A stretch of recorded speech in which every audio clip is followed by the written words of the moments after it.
decided to cut my salary in half. Well then, say goodbye to your business. The characters' names have been changed for anonymity. I am the narrator of this story. Chad is the CTO, the technical director. He's also the hiring manager. Richard is the CEO. Chad's brother, Big Bro, is an engineer. My colleague, Eddie, is the IT guy and tech support specialist. This happened at the very beginning of my programming career, somewhere in 2005 or 2006. I had just been fired from my previous job for strictly following the instructions I was given, and in the end, I set myself up.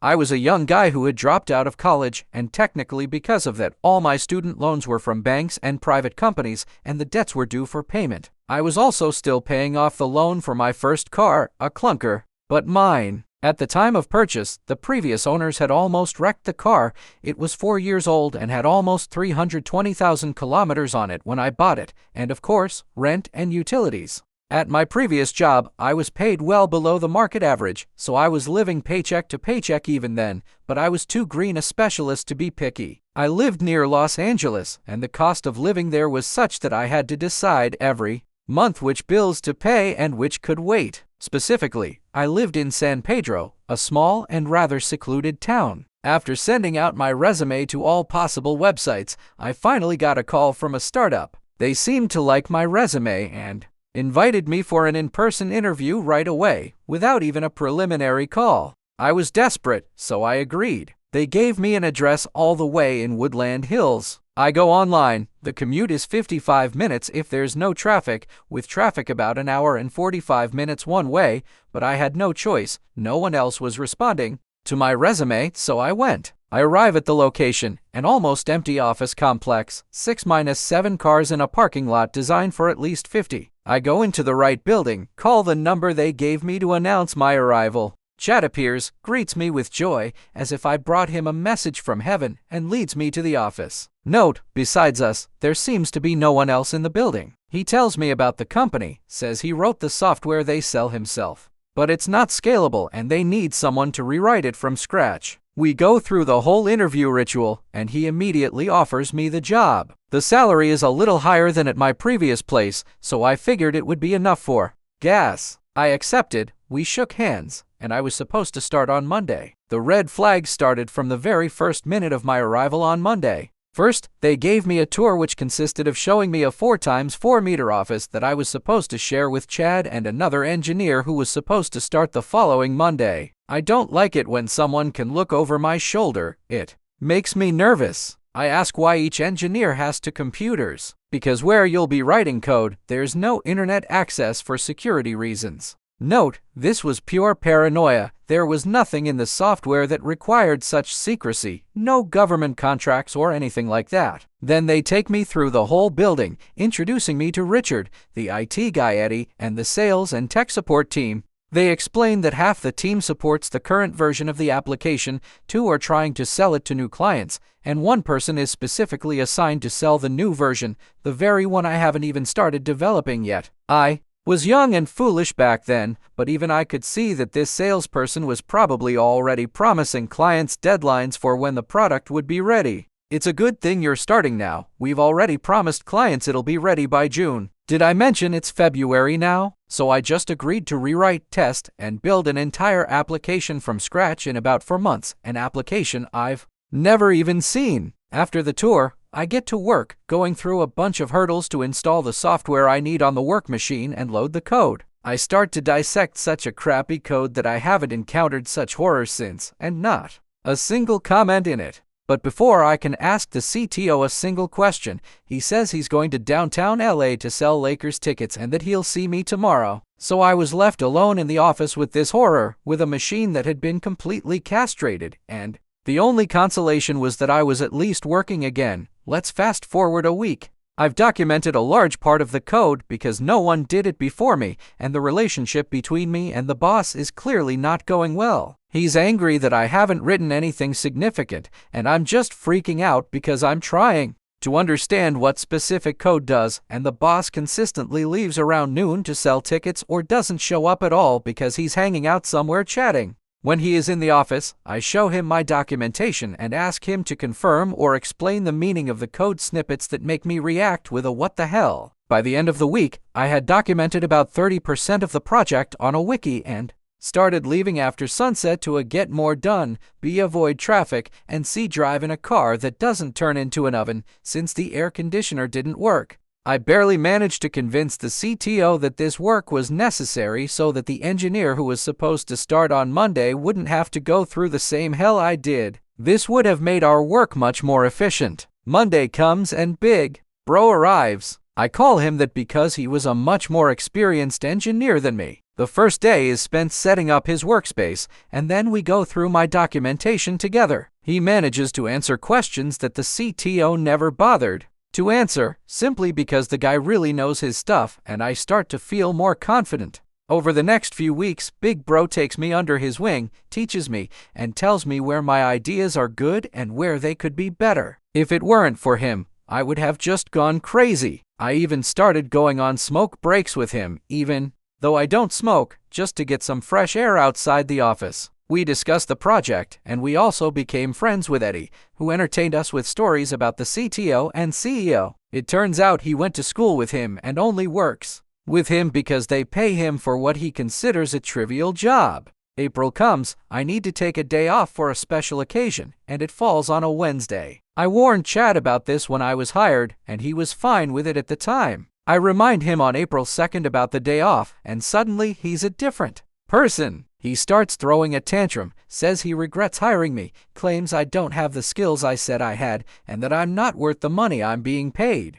We're definitely not halfway through the project, more like a third is done, and it's already been decided that June is out of the question. Now we're aiming for August. I came in every day at AM and left around PM, pushing myself to the limit. Big Bro did the same. Eddie stayed with us simply because we liked hanging out together, so it's not hard to guess that I was on the verge of snapping back. In a tense but diplomatic tone, I said that if he put as much effort into the project as we did to rewrite his code, we would be much closer to the finish line, especially considering our 12-hour shifts. To put it mildly, Chad didn't like this and started yelling, accusing us of lost sales and returns due to delays, and said that the only way he would leave us alone is if we finished the project. All this time, Big Bro just sat there and kept quiet, didn't say a word to support me. Then Chad left the office, and I just said I was going to lunch and would be back in an hour. I felt drained by Chad and betrayed by Big Bro, who I thought, perhaps unfairly, should have supported me since we were in the same boat. When we both returned to the office, Chad apologized for yelling and said that since he had initially agreed to my day off, it was still on. Great. I also apologized, even though I had nothing to apologize for. I just didn't want to talk to him anymore and decided it was the quickest way to end the conversation. And then June came, the chance for malicious compliance. Over the past 2 months, Chad had been getting worse and worse. He yelled almost every day and still left work early. Big Bro and Eddie also felt it. No one was safe from his ego. Our most productive times were smoke breaks and the second half of the day, especially the evening, because it was impossible to concentrate before Chad left. On the first Monday of June, Chad invites me for a walk. I think I'm about to get fired. By that point, we had to almost completely rework the application we were rewriting because the original was missing a critical part and only about 60% was done. The August release was looking less and less realistic. Chad says he hired a third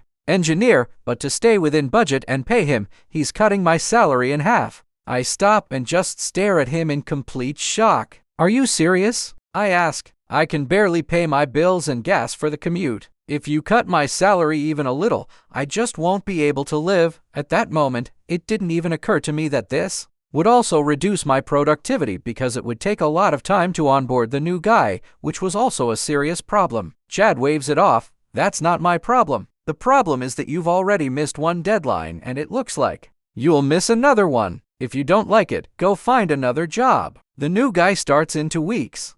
And with those words, he walks back into the office. I've just been told that I have 2 weeks left at my current salary. Okay. That day, I do something I haven't done since the beginning. I leave work before sunset, at PM to be exact. I get into my oven on wheels. The AC in the car doesn't work and it's been sitting under the scorching sun all day. I felt like a damn baked potato. I'm stuck in traffic for an hour and a half in hot Los Angeles. I get home, update my resume, and activate my account's on all the job search websites. The very next day, a potential employer contacts me and we schedule an interview. I decide to tell Big Bro about this, and he drops a piece of news on me that shows how small the world is. Me, hey Big Bro, just so you know, I've started looking for a new job, already have one interview scheduled. Big Bro, seriously, where? Me, at such and such place. Big Bro, wow, I worked there before I came here. It's a great place and I left on good terms. I know their CTO, you can safely use me as a reference. I'm skeptical. Really? Well, okay. It turned out Big Bro really kept his word. At the interview with the new CTO, we even talked about Big Bro himself. It turns out they had already talked about me beforehand, and Big Bro confirmed everything I said, why I was looking for a new job, how things were, etc. Everything went great, and by Friday afternoon, I had electronically signed the offer. Chad had already gone home by that point, so no one was looking over my shoulder while I was getting set up on the work computer that had internet access. The commute to the new job was less than half the time of the old one, and the salary was significantly higher. On my last smoke break, I'm still not a smoker. I tell Big Bro and Eddie that I'm leaving. I found a new place. Strangely, they both just smile and wish me luck. No hard feelings. I hope we'll stay in touch. It was unusual, but I already didn't care about anything related to that job, so I didn't pay it any mind. I went back inside, packed my things in my backpack, and went to the CEO. Me, hey Richard, got a minute? Richard, hey Arthur, what's up? Me, I wanted to let you know I found a new job, so I'm leaving. Richard, seriously? Why? We're holding on to you. Me, you decided it was okay to cut my salary to a level where I can't survive. Chad said if I don't like it, I can look for something else. So I did. Richard, looking dejected. Well, when's your last day? Me, today. Richard, now annoyed. We need you to train the new guy. He's starting soon. Me, hey, I trained myself, and Big Bro is basically new too. He'll manage. And with those words, I left for greener pastures. Unexpectedly huge consequences. 4 months later, Big Bro messages me, asking how I'm doing. I reply that everything's great and we agree to call during lunch. Apparently, things there have gone completely haywire. Part 1. It turns out on Monday, Chad came into the office in a literal rage and demanded that Eddie reinstall the system on my work computer first thing in the morning, which naturally erased everything I had left on it. Big Bro came in an hour later and he and Chad discussed the new project schedule. Somewhere in the process, Big Bro asked Chad to log in with an admin account on my old computer to get the architecture documents, code, meeting notes, etc. To this, Chad responds by punching a wall and just leaves for the whole day, probably to the hospital to deal with his hand, at 10:30 in the morning. For the rest of the week, Big Bro supposedly spends his time recreating all the documentation from scratch. Part 2. When I asked how the new guy was doing with the new documentation, Big Bro laughed and said there was no documentation at all. It turns out that during the months we worked there, he and Eddie had become close friends, so much so that a month before I left, they started renting a place together. Moreover, they decided to start their own business as freelancers and consultants, and they just had to choose the moment when it would become their main job. Neither of them could stand Chad, and both wanted to make their departure as painful as possible. So they decided that Big Bro's last working day would be the day before the new guy started, and Eddie would quit a little later, but would stay to personally watch the bomb go off. Did I mention that Big Bro didn't even tell Chad he was quitting? Yeah, he just didn't show up that Monday. Instead, he mailed Chad the very documentation he had supposedly been working on all week. It turned out he hadn't documented the code at all. He wrote a scathing expose with excruciating detail, why Chad is a terrible boss, and sent it to all the employees. I asked if he had a copy so I could read it, and he sent it to me after the call. And like a true helper, Eddie had already made sure that the new guy had a working email and was on all the necessary mailing lists. So the first email he received at the company was literally a novel about the kind of boss he had chosen. Chad reportedly decided that the best thing he could do was to take his anger out on the new guy, who, by the way, managed to read a good chunk of the letter before Chad pushed him away from his workstation and deleted the letter. The new guy, without much thought and completely justifiably decided that working for Chad was a mistake, packed his things, and quit on the spot. Part 3. With the new guy's departure, the August release finally turned into a mirage within A mirage. Well, according to Eddie, this didn't stop Chad and Richard from trying to find that rockstar engineer who would save them from their own mistakes, although judging by the proposed salary, such a person didn't exist in nature. And so time goes on, August comes, and the clients realize they paid for something they never received, and almost all of them demand a refund, and some even sue. Due to the amount of refunds and legal expenses, and because of how they had set up the company, they were held personally liable. They simply ran out of money and had to close the business. Lastly, for fellow developers who are interested in how terrible that application was, the program was a single PHP file with over 40,000 lines of code running inside a loop. All the logic was built on trees of if-else statements that led either to other if-else statements or to new loops. Not a single function call, no external libraries, just pure spaghetti code in its worst form. Due to the nature of the application, critical logic had to be implemented in at least 7 different places, depending on when it was required during execution. The deepest nesting of tabs reached 19 or 20 levels. Comments: "Oh my God, I'm just amazed and touched by the response my story has received. Yesterday, I spent several hours trying to reply to comments as they came in, but then I went to sleep, woke up to awards and even more comments. I just want to hug and thank you all. I want to say something meaningful to everyone who left kind words, comments, or asked questions. And I noticed that the same themes often repeat in the comments. In other words, a lot of popular questions and remarks have accumulated, so I'll try to answer them here. Why did Big Bro leave his old job for a startup? At that time, the DACA program didn't exist yet. It's a federal program that protects some people living without documents from deportation. Although Big Bro's old company was also formally considered a startup, it had already progressed quite far. There were investors, partners, even potential buyers at some point. According to Big Bro, he was removed due to bureaucracy to make the reports look clean. This was expected, and they parted amicably. Chad, on the other hand, was willing to turn a blind eye to some aspects of the current situation regarding documents,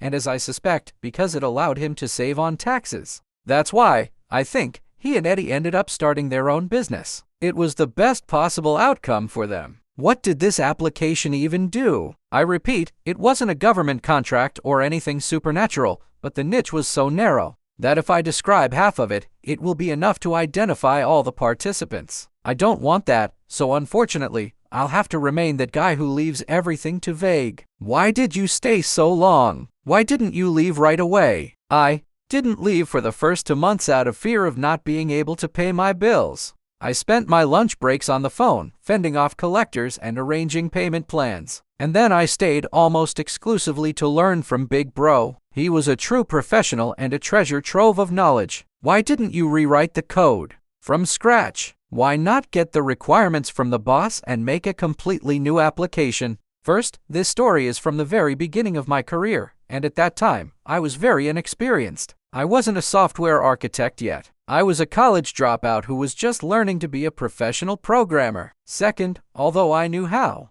to write code, the industry itself and the specifics of the task were completely new to me. I had to figure things out literally on the fly. Third, their Chad was extremely unhelpful. If he was around at all and I could ask him a question, the answers ranged from just read the code to how do you not know this? It's a basic thing. Spoiler, it was not a basic thing. In fact, he wrote it all in a language he didn't really understand and was learning as he went. Then he got the position of technical director, and for him, that meant, I don't write code anymore, I have employees now. So everything I needed to understand, both about the code and the subject matter itself, I had to dig out of the code itself. And Big Bro was much better at this than me. And honestly, I consider his lessons to be the foundation of my current skills. And finally, as for rewriting the application from scratch, that's exactly what Big Bro and I ended up doing. Ripping the core logic out of the old code was not easy at all. It was literally smeared all over the codebase.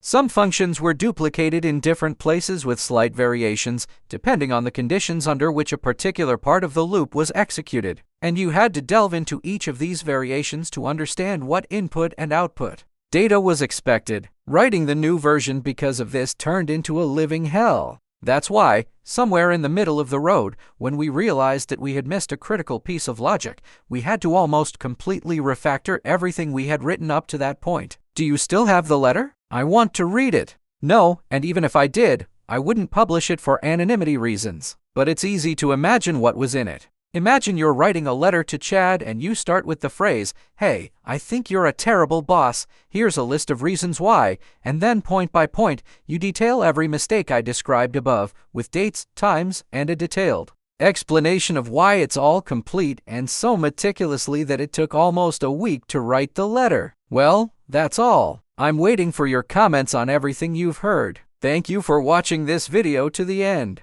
Watch our previous video, which you will see right here, and good luck to you.